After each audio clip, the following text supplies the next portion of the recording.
With certain game companies at times willing to do nothing more than release games from their back catalog and sell them at near full price, it makes the general consumer question why they should invest their money in these new, old titles, instead of just emulating them. Of course, some companies have done their best in the past to create compilations and collections of their best games, making both a convenient and compatible option to play our favorites on the console or handheld of choice. This is nothing new, nor is it new for these compilations to include artifacts from the game's history as a sort of bonus feature. What is new, however, is the idea that these games have more to tell, and that these bonus features, if expanded upon, can be as valuable as the re-releases that they tout. The Making of Karateka by Digital Eclipse markets itself as a playable documentary, marrying the interactivity that the medium of video games provides with the story of the creators and the process that these games went through to see release. Not only does it bring new value to an almost 40-year-old game, but also hints at how playing games will have a pivotal role in connecting us with history.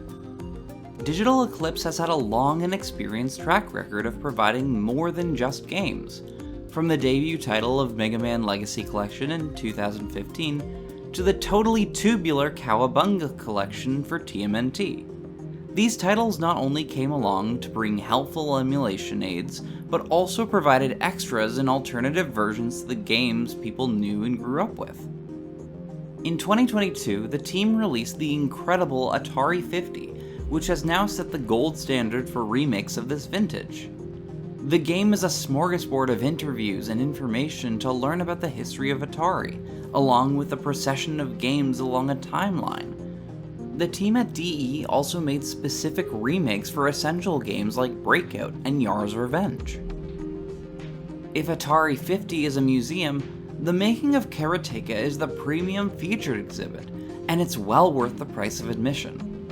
The title takes its first stab at focusing on one game and telling the story of its creation and influence.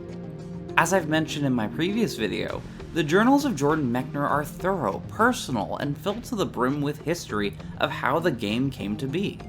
This title is an abridged and digitized version of those journals with extra retrospectives from a diverse cast of industry voices. Where Digital Eclipse improves upon Atari 50 is how it weaves its new features in to fulfill its promise of being a playable documentary. Thanks to the preservation of drafts and prototypes, players can experience Karateka as the story goes along, moving from one iteration to the next. It's an incredible accomplishment that makes you appreciate the final product all the more once you get to the end of the journey. Even in a pre-Karateka sense, the timeline shows how Jordan's love for asteroids started his obsession with making games for the Apple II, which would then find its way into the development of the never-released Death Bounce, also covered in the package. From Jordan having conversations about starting and flunking Yale, bouncing away from his development on Death Bounce to starting Karateka, or seeing the visual progress of his digitized rotoscoping technique, it's a comprehensive and understandable journey that helps connect the players to the process of the development. To those who prefer to just passively observe the gameplay, Digital Eclipse has you covered, with the watch function that allows you to spectate. On the more impressive side, if you want to drop in and play at any point through the playthrough, all you have to do is hit a button and you're off to the races. It's a great accessibility feature that comes through from the work done on the Cowabunga collection. Of course, similar to Atari 50, there's an excellent and true-to-spirit remake of not only Karateka, but Death Bounce as well. The Death Bounce remake is an excellent time with new controls and smooth frame rate, but the Karateka remake really just takes the cake.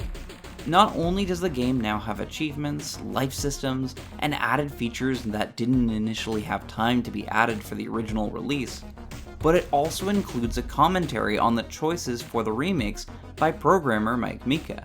A documentary within a documentary, if you will. I was really happy with all the things I found in the Making of Karateka, but I wouldn't say it's perfect. While I think it's fantastic that they included the playable versions of Karateka for the Atari and Commodore computers, I think it's a bit of a miss that there was little representation of other ports like the Famicom, MSX, or Gameboy versions.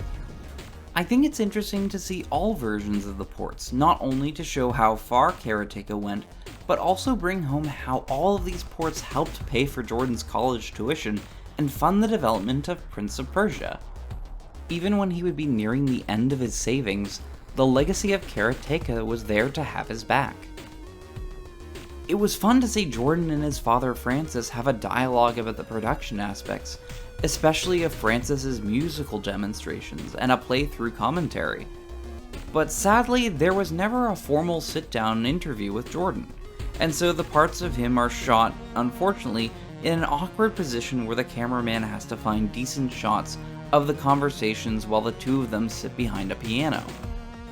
It seems to get better portrait shots, the team then had to use footage from Jordan as he was promoting Karateka's 2012 remake, which understandably is not playable in this title. Overall, however, these are really small issues, and this is, after all, Digital Eclipse's second game that features in-depth interviews to my knowledge. Of course, these are the smallest grumbles, and not anything to spoil a package. The Making of Karateka is the first in a planned series by Digital Eclipse, with what I imagine will have more stories and pieces by developers coming up. Needless to say, I'm excited for what they throw at us next. It really does what it says on the tin, providing many instances of playable documentary that only games can provide, all the while doing the little big details like interviews of how the game was ported or reaching back to the creator's earliest experiments. It's an excellent time, all the while giving us new ways to approach and appreciate these older games. In a season of Starfields and Baldur's Gates, and a wave of other big releases just around the corner, it's easy for this title to go unnoticed in the wayside.